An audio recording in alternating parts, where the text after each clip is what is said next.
have like a few topics in unit number 3 that Santa Barbara is a pretty lucky place to live for those topics. We live in Santa Barbara, and that's a pretty great place to talk about restoration, invasives. We have seen some major disruptions in our landscape lately, so we can see succession and stuff. So I always have a field trip in unit number 3. UCS Bro is pretty much top 1 or 2 globally for fixing broken ecosystems. Sometimes humans do this stuff to accelerate recovery. We call that process restoration, where humans fix a broken ecosystem. We have a lecture about that coming up soon. But then I thought we should probably go to UCS Bro so we can see some of that, rather than me just talk about all of this. So, on Monday the 15th, we meet at the flagpole at about 8:15. 2 buses come to pick us up. We cruise over to UCS Bro Dog. They stop at a place where we can look at some restoration stuff. They drive us over to drop us off near another restoration project. Then we walk around the campus and look at some other restoration projects at the university. We take our lunch break at the beach there at Depressions. Listen very, very carefully. I need to make sure that we all understand each other. I do not have any planned water activities. That would require special approval by the district, and it's a really complicated process to do that. But we will have lunch at the beach, right next to the water.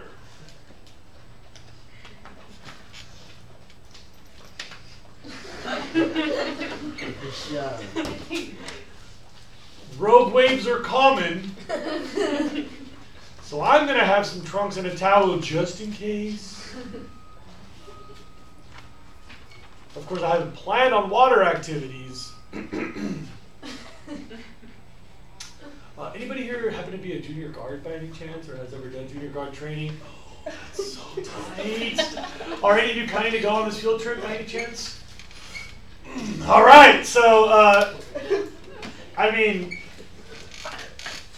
I'm not going to stop some, like, trained seamen from swimming in the water, so men of people of the sea people.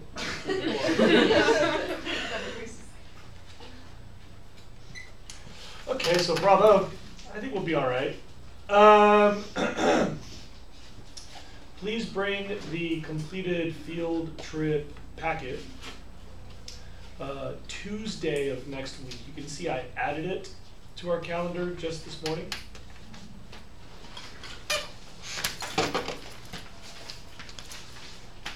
Right there.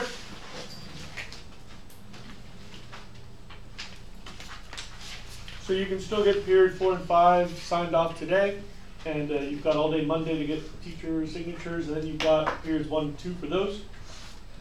You can write my name in for period number 3. You don't need my signature on the teacher thing. You just write my name, Jose. Yeah? Wait, we have to check with all of our other teachers. Okay. Yeah. If they won't let you go, I don't need to get in a fight with them. I mean, technically I can legally pull you from another class, but I don't want to make trouble with my homies. I warned them via email like last week already, so most of them already know that this is coming up. It shouldn't surprise anyone. I'd like everybody to notice something. I made this really easy for you. I wrote in a number 1 and a number 2 on the front page. It's numero 1 and numero 2 on the Espanol side, if your parents prefer Spanish. And there's a number 3 where you put your name there. So those are the 3 places where you're supposed to do something. Where it says number 1, you're supposed to write something. Where it says number 2, you're supposed to write something. And where it says number 3, you're supposed to write something. This field trip is not like strictly mandatory, but it's highly recommended. It's a curriculum trip. Our field trips aren't like community building. I don't mind if that happens, but our field trips are for curriculum stuff. There's only one other field trip later in the year.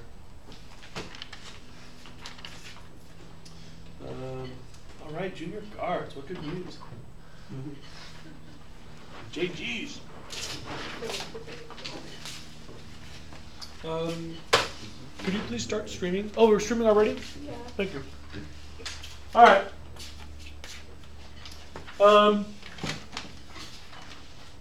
Questions about the field trip?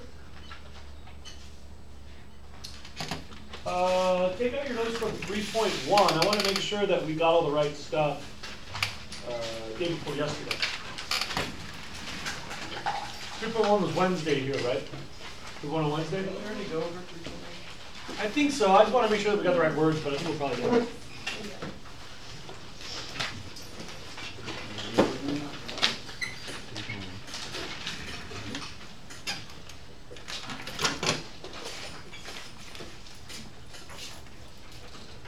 So just checking on a couple of terms, just in case.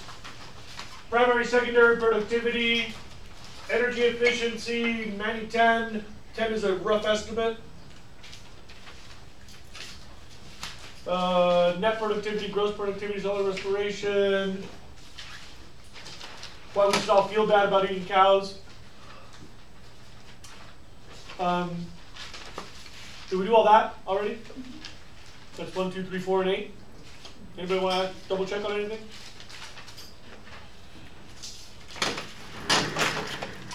Then what about number 5, major disruption versus minor, soil building, not soil building? Yeah. Something kept arising about how session limits or affects diversity afterwards because of like the type of pioneer species that come in originally. Yeah. I wanted to elaborate on. Sure. There were a couple vocab terms that people have already asked me in the vocab section, facilitation and interference. That's what they're referring to. You can imagine that if your early secondary succession species is like ice plant on a sand dune, then that's going to kind of seal in all of the sand and prevent other stuff from growing. Ice plant is an interference pioneer species.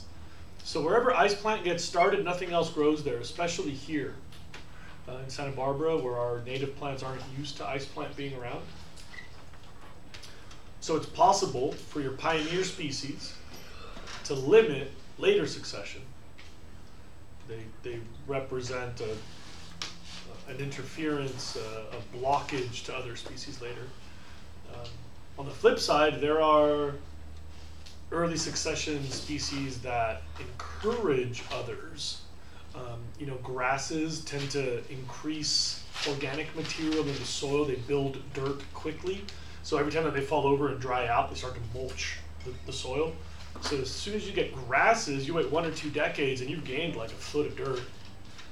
So those really tend to facilitate secondary and tertiary succession because they build organic material. Did that answer your question? Yeah.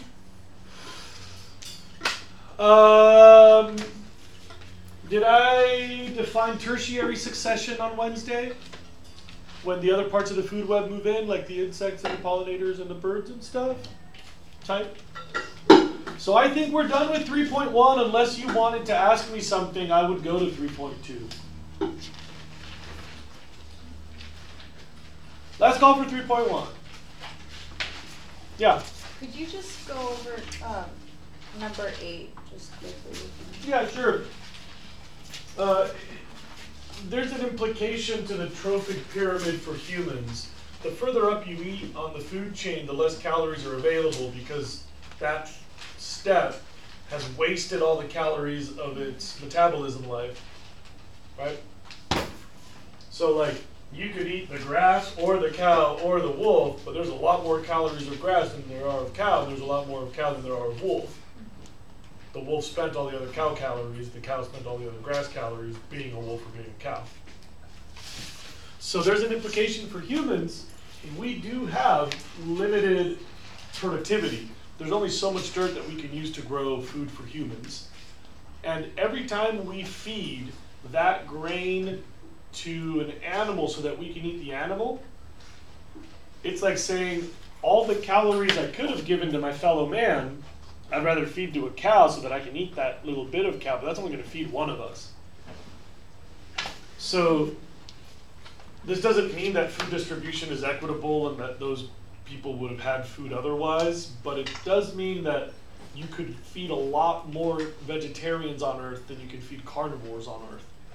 It wastes a lot of agricultural potential to give that to animals and then to eat that smaller number of calories. Yeah? For number 6, we were just talking about how diversity is affected through succession. How is biomass affected? So you tend to accumulate biomass because every time something dies, it tends to leave some roughage behind. And so, first of all, as this starts to happen, you keep building biomass in the soil. Second of all, as you add more and more species, they tend to increase density. So like if you filled Santa Barbara with just one species of grasses, that would have a certain little layer of biomass.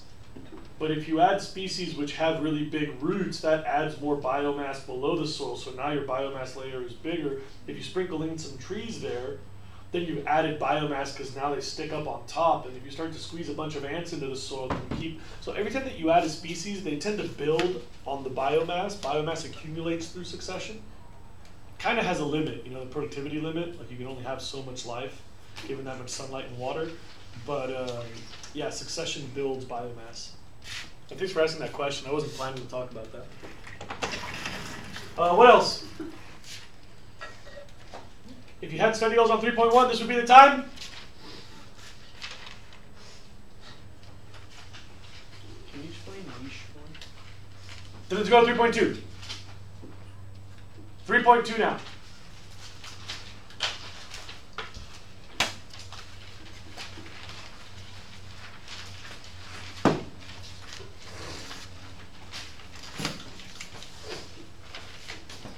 I want to come back to explain niche a little bit later. And by the way, this is America. We call it a niche, okay? We'll come back to that after we do the other vocab. Because that's how I want to start the study rules. Children, vocab questions on assignment 3.2. Any terms I can help you define? Yes? Permafrost is soil which is permanently frozen. So like when dirt gets wet and then it gets so cold that dirt turns to a giant dirty ice cube.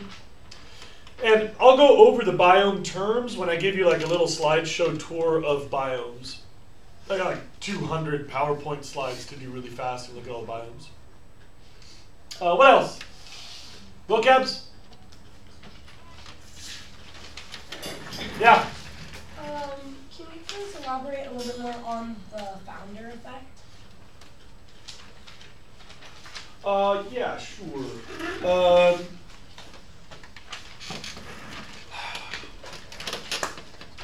I don't want to get lost in all the details of this because it's a potentially touchy example, but just for the sake of conversation, I can give you a really good visual for this. Imagine that all of humanity is wiped out except for the 2 whitest people in the room. And they start to repopulate the earth with humanity 2.0.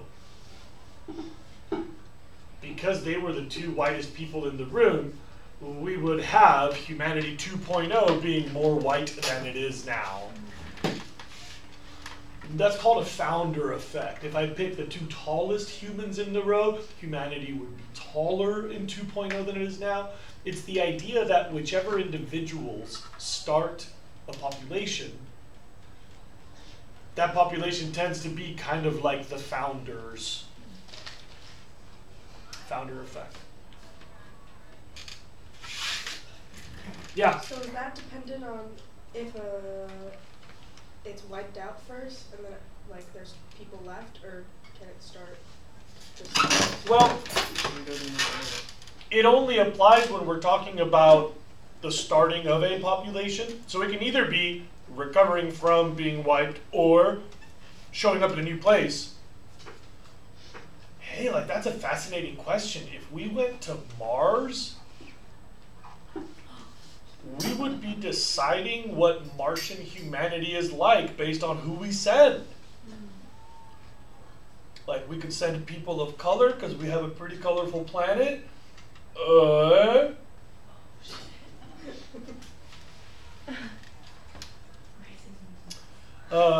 Spatial racism, maybe. Whatever. I don't want to trivialize these matters, and I love all jobs, people, whatever the color. I just use these roughly. All humans are one species. You realize that, right? Just got to be really clear about this. I hate to trivialize something that I actually really care about. Like, I can be tongue-in-cheek, but I don't want you to misunderstand me being casual about it. Other vocabs on 3.2, yes? Adaptive radiation.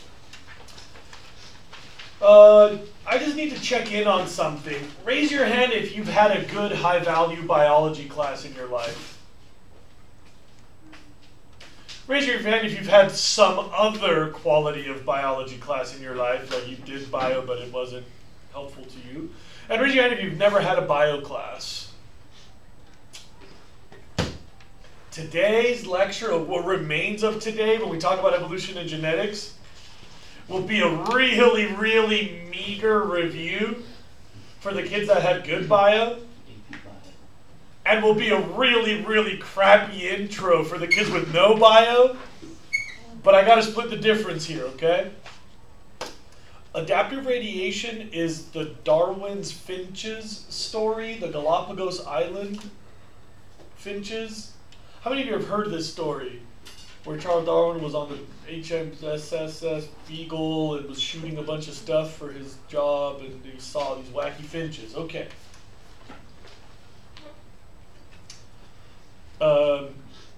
As species colonize, like they spread out to live in new places, some of them will be more successful than others, and over many generations they will change over time.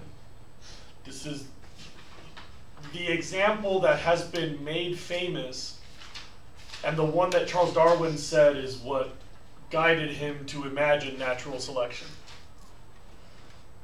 It's called adaptive radiation because as the species radiates, it adapts to different conditions. So on one of the Galapagos Islands, there was a bunch of grasses with seeds. So the finches with the seed-cracking beak had the most babies, and over a couple of million years, that island built grass-eating finches, seed-eating finches. From the same ancestral finch, some moved onto an island that had a lot of cactus, and the ones who had the right beak for eating cactus had the most babies, and over many generations, natural selection built cactus-eating finches. They adapt to different conditions as they radiate through those different places. This is also known as allopatric evolution, and you probably should know that term, A-L-L-O, Patrick. Allopatric, A-L-L-O-P-A-T-R-I-C. Allopatric. Which means evolving separately in different places. You know, they respond to different pressures, so they develop different adaptations to deal with those problems. They adapt separately as they radiate in separate places. Have I said this enough? Does anybody want to ask me something? The kids who've had a good bio class probably are like, bro, get on with it. And the kids who've had no bio are like, wait, slow down. So I just don't know. If you tell me, I can move on. Like, Yeah, this is easy, or that's good enough, or you need more? Tell me. Alright, I'm going to move on. Other vocab on the side of 3.2?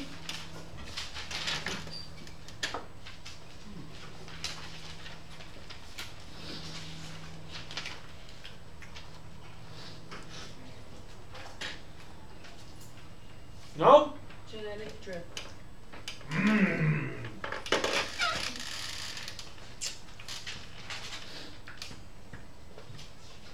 Genetic drift is a very, very, very tricky thing to explain.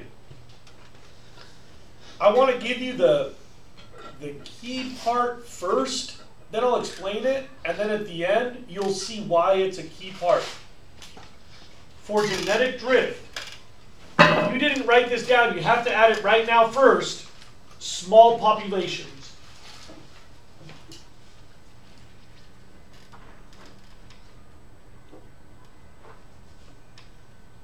If you didn't write it, make sure it says on your paper, for genetic drift, small populations, like a few individuals. Genetic drift does not apply to huge populations, and you'll see why when I get to the end.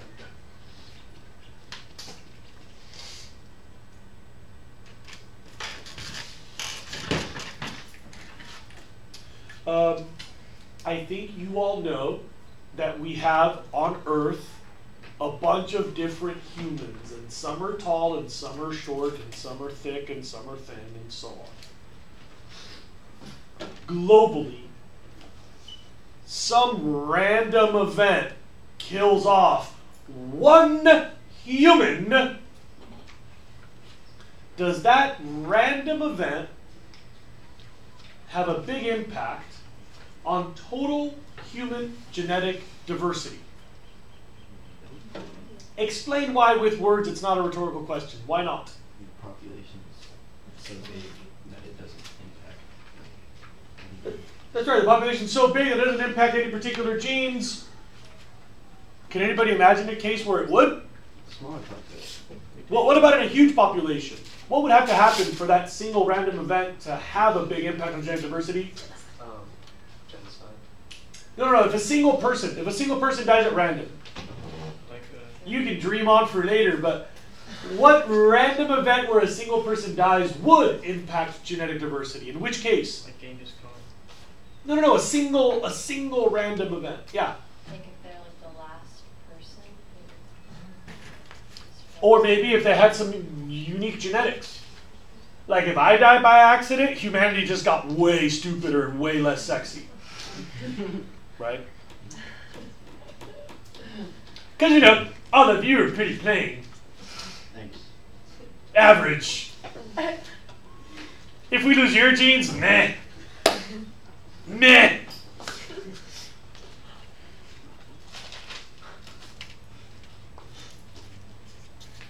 Jokes aside, imagine in a small population, every one of us is unique. Like if this classroom represented all of humanity, there's probably something that each of you is genetically unique. Like one of you will probably be really tall, and one of you will probably be really short, and one of you will probably be really thick, and one of you will probably be really thin, and one of you will probably be really black hair, and one of you will probably be really light hair, and one of you will probably be really freckles, or really brown skin, or really not brown, or whatever. Like each of you probably has some unique genes in this small of a space.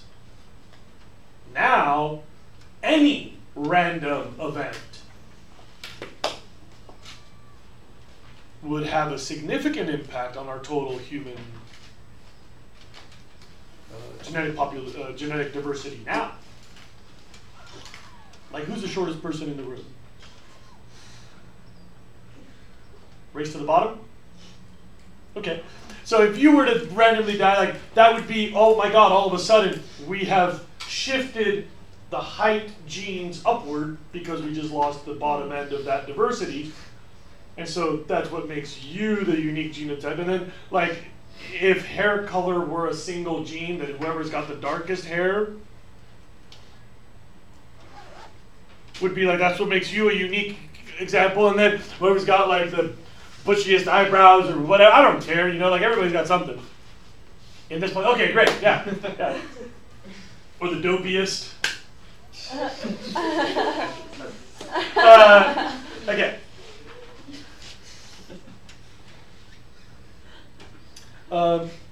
Genetic drift is the idea that small populations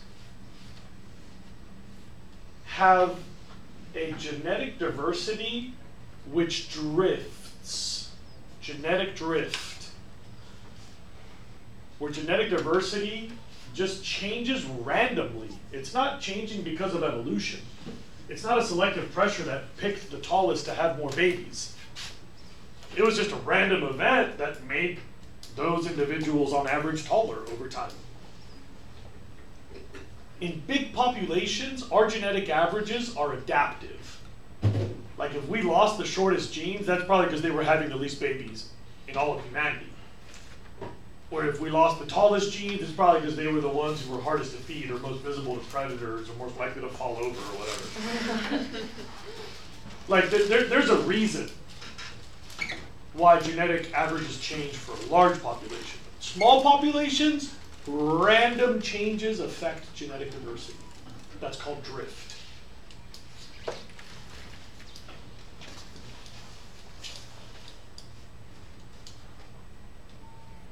That was a good explanation. I like that. Other vocabs?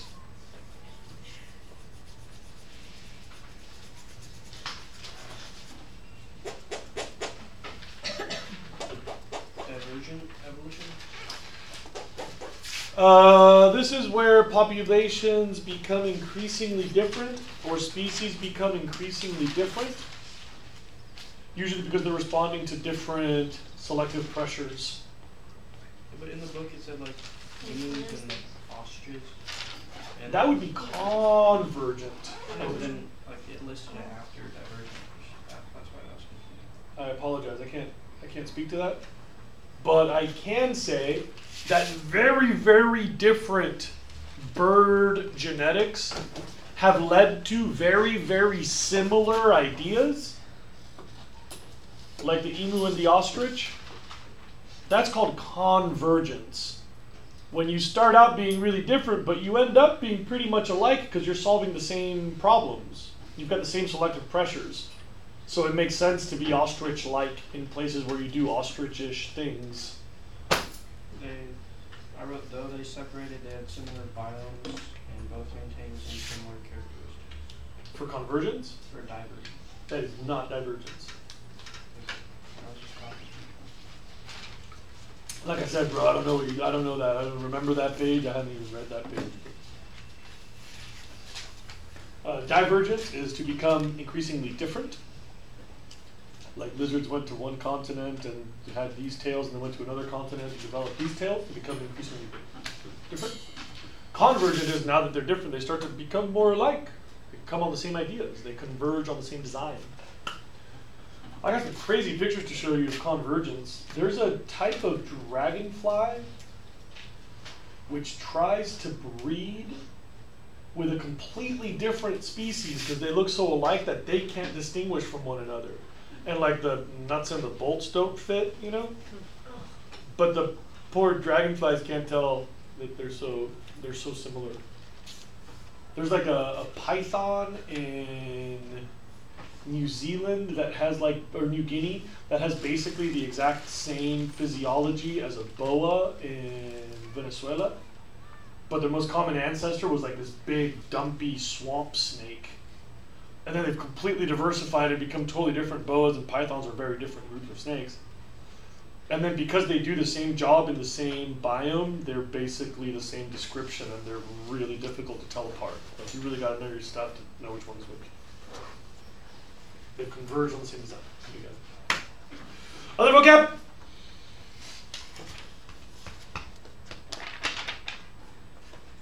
Okay. I hate assignment 3.2 study goals. Personally, I hate teaching this.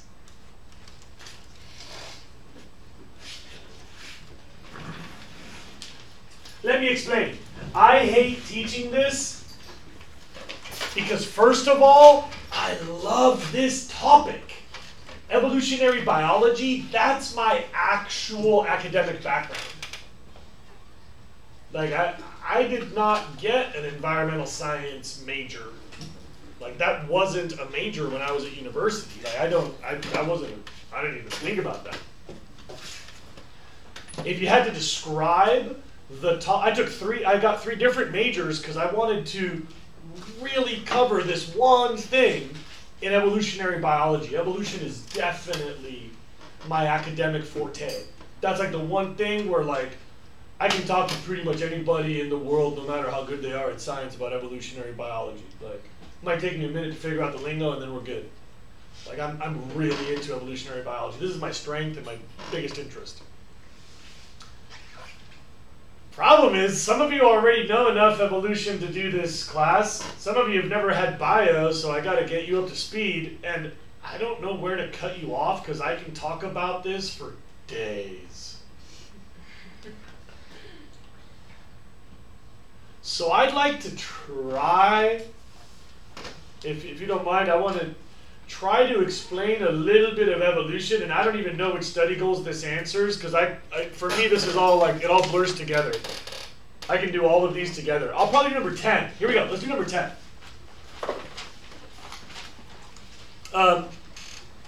If you really, really already know this, your notes should be shorter, but I want to make sure we're all on the same page.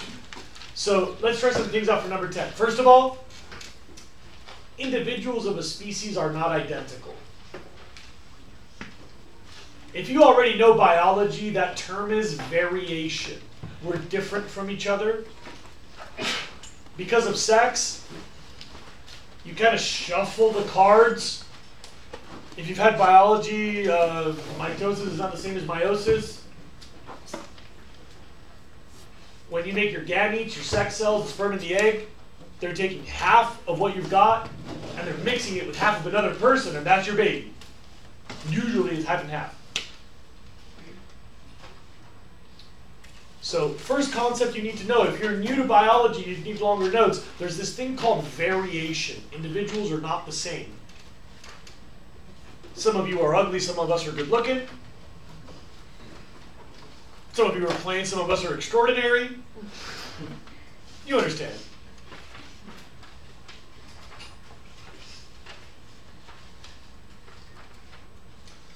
Second of all, populations grow until there's competition. That's a given in biology, that you'll keep having babies until someone starts starving to death. So the second thing you have to know about evolution is there is competition. Sooner or later, there's not enough food for everybody.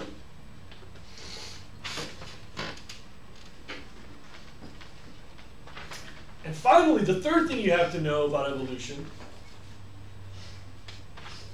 is that there's gonna be winners and losers based on who's best suited to the environment at that time. Because there's variation and because there's competition, there's winners and losers.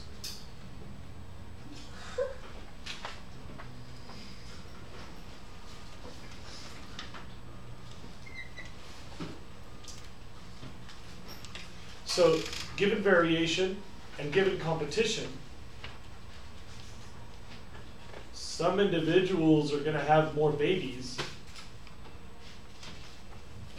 and thus those genes become more common.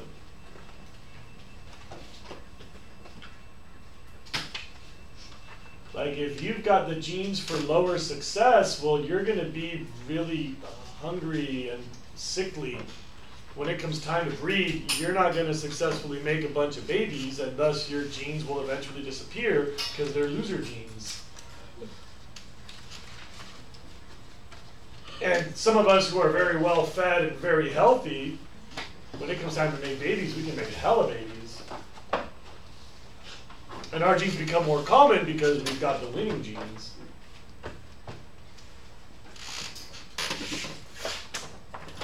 And thus, you get this thing called natural selection.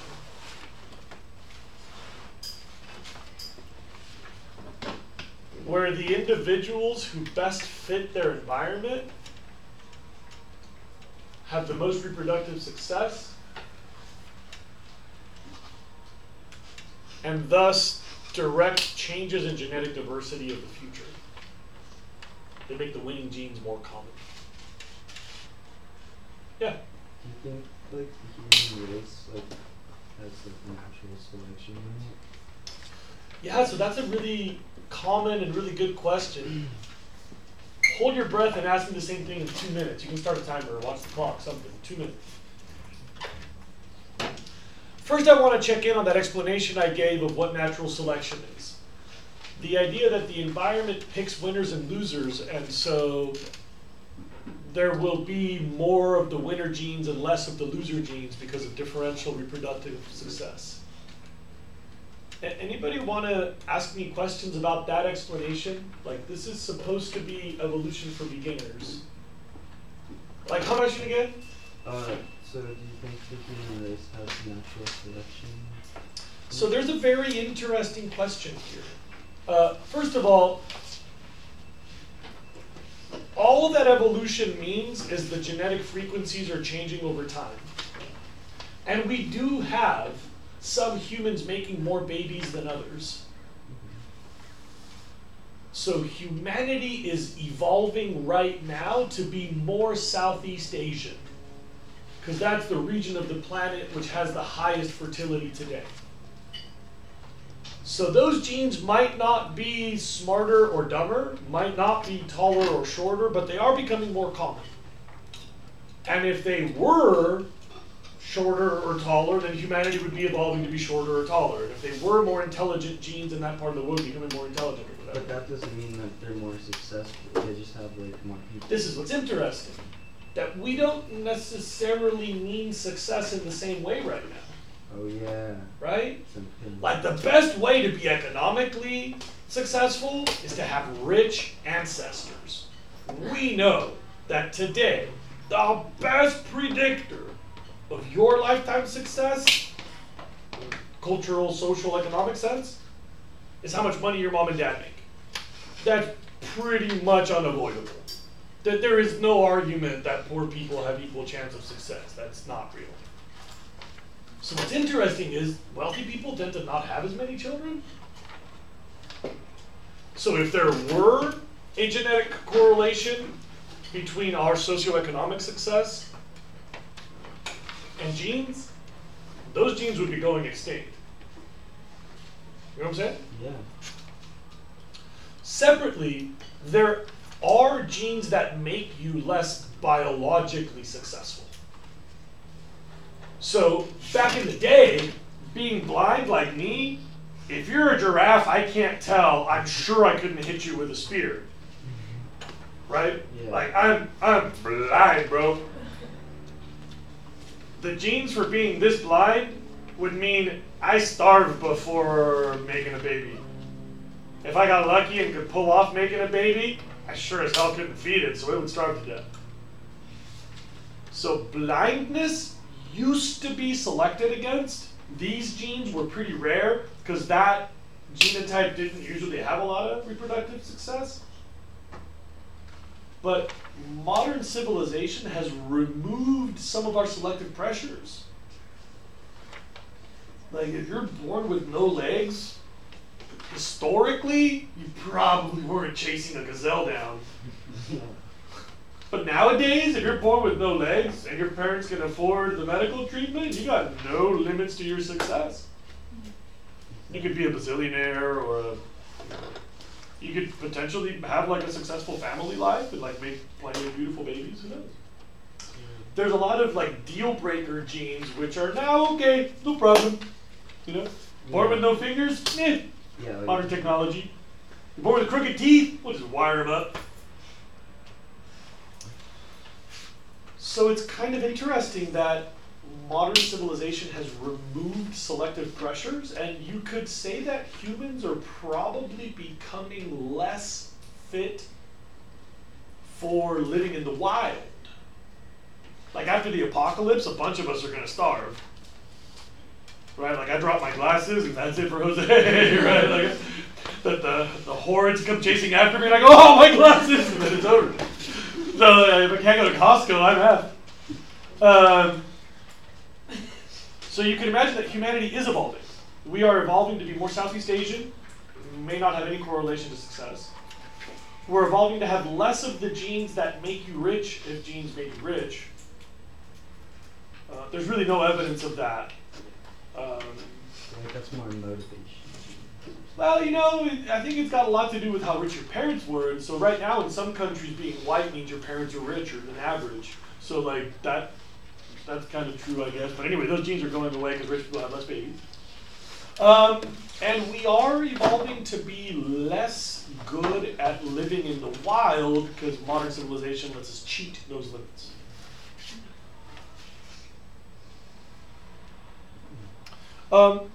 Back to number 10, my clumsy explanation of natural selection. We have variation, we have competition, so we have differential reproductive success, so we have genetic change over time. That's called natural selection. The environment picks who has the most babies, and thus the environment guides your genetic diversity through time. That's not random, that's responsive. Sorry, that's direction. All right. Let's talk about study goal number 12.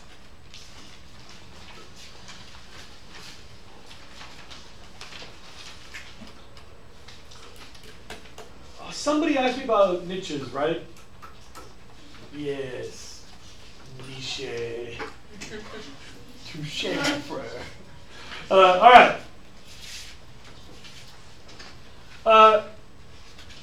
How about we describe niche first? A niche is how a species makes its living.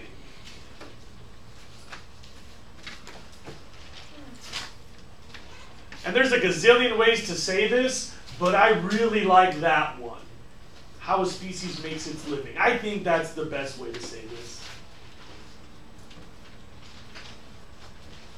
Because if you say like role in an ecosystem, that suggests that there's like a design and a purpose. And I'm not sure that's accurate. But like how you do your thing in an ecosystem, that works for me. We can go with that definition. Yo. Can you give a specific example of that? Yeah, let's talk about the great white shark. How does a great white shark? Eats everything. Make it, not exactly. No, it doesn't. Eats a lot of things. It's a lot of things. It particularly eats medium to large fish when they're young, and particularly eats mammals when they're old. Okay? Do they do that on land? Do they do that in fresh water? So look, we've divided the planet into smaller niches, right? Like, of all the ways you could make a living, we can cut out flying, we can cut out land, we can cut out fresh water, then we can cut out eating shellfish, we can cut out the deep ocean, we can cut out the polar oceans. And so you've subdivided the planet into this pretty narrow job description. Y'all see what I did?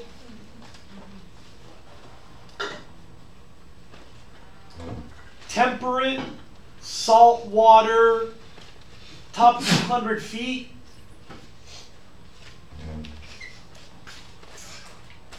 Predator, medium large fish / aquatic mammals.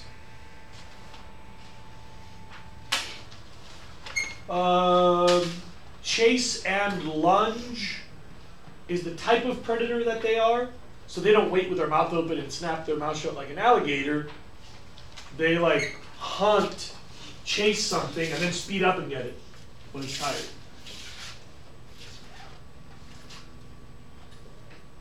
That's a pretty specific job description.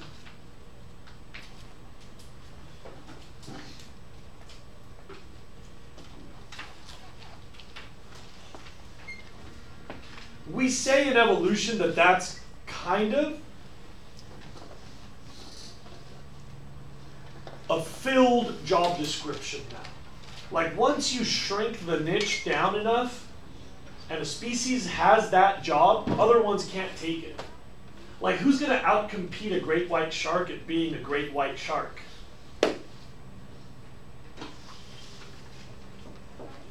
If you give me a different job description, I can give you a different species. So if you want to eat giant squid at the bottom of the ocean, that's not the job for the great white shark anymore. There are things which eat giant squid at the bottom of the ocean. Those are sperm whales. Of all the life on the planet, competition is always a waste of energy. You never want to waste time competing, because no matter what, even if you win, you still wasted energy in that competition. So niches get subdivided, and diversity rises.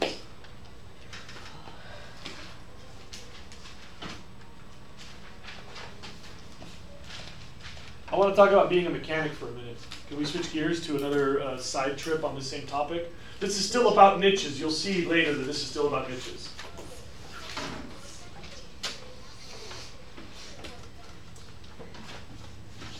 Speaking of niches,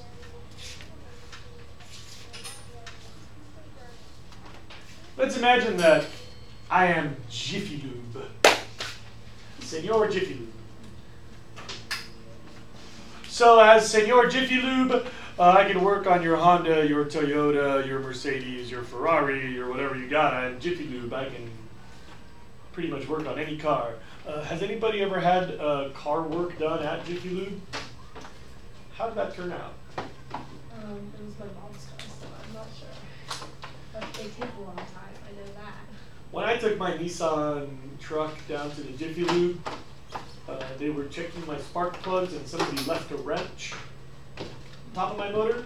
I didn't get too far and it shook loose and it blocked one of my valves and I exploded the motor of that Nissan truck. Did you get insurance money for it? No, I couldn't prove that it was them, but it seemed pretty clear that there was something there. And then later on, we found a wrench that wasn't my brand and wasn't my other mechanic Honda's brand. So probably we kind of guessed, you know. But I'm just going to make this allegation because it's just a story. So I get to make this claim because I'm the one paid to talk about it. Okay. Jiffy Lube does good enough work on a whole bunch of cars. But let's say that you have like a really collectible, all original, super pimped out 1972 Ferrari. It's all flame red and shiny and white glove test. Beautiful Ferrari.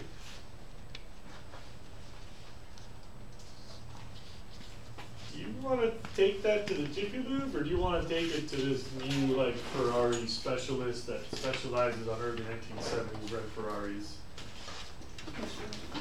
Right? Specialists can have a very narrow niche and focus on something. As long as that's a viable niche, like enough Ferrari people to keep her in business, that would be a smart move for her, right? You all realize that she would need enough Ferraris to stay in business? Imagine what would happen if there's like an economic collapse and Ferrari owners leave Santa Barbara because they can't afford the rent anymore. What happens to her business? Right? Is Jiffy Lube going to go out of business? No. Probably not, because everybody still has cars. But Ferrari ownership is sort of a balance of economic circumstances. So she could probably run a tidy little business if there's enough Ferraris, but that's not a very safe market. You can specialize for a little while, but you know it's not going to last very long.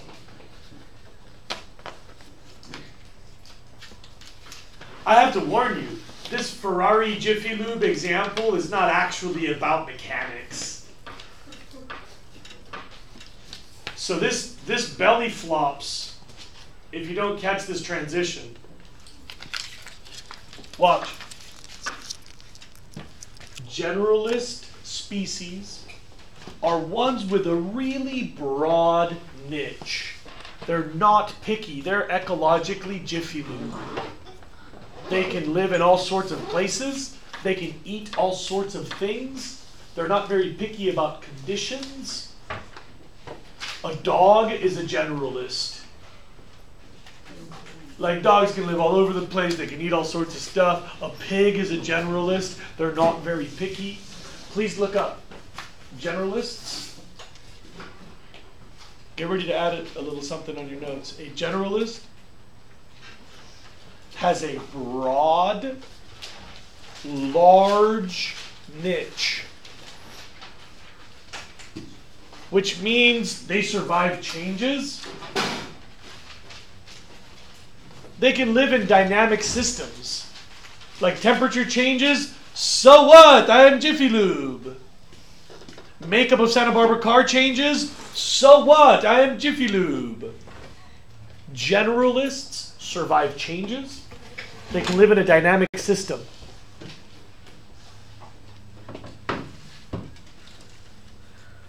Now, generalists lose to specialists every time. If there's a Toyota specialist and a Honda specialist and a Ferrari specialist and a Mercedes specialist, I'm screwed as Mr. Jiffy Lube. Every one of those specialists will cut into my business because they're better at that one little narrow part. But they can only survive when that little narrow part is consistent. So please look up. Specialists thrive in consistency. Generalists are the only ones who survive change.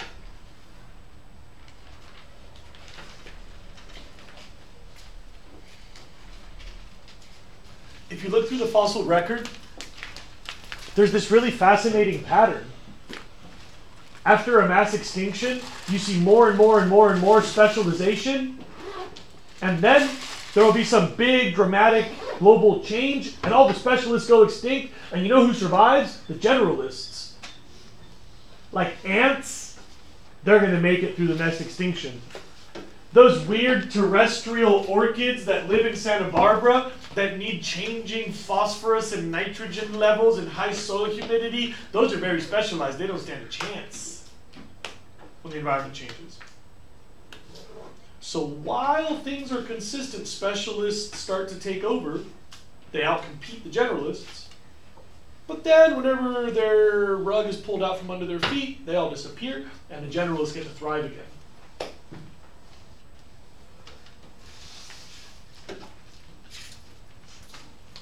We got generalist, we got specialist. We've got natural selection, variation. We did talk about convergent and divergent.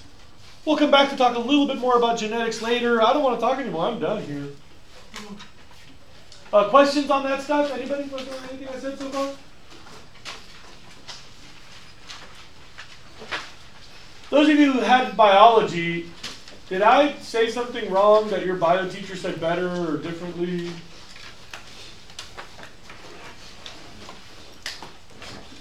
Abby, can you please stop streaming?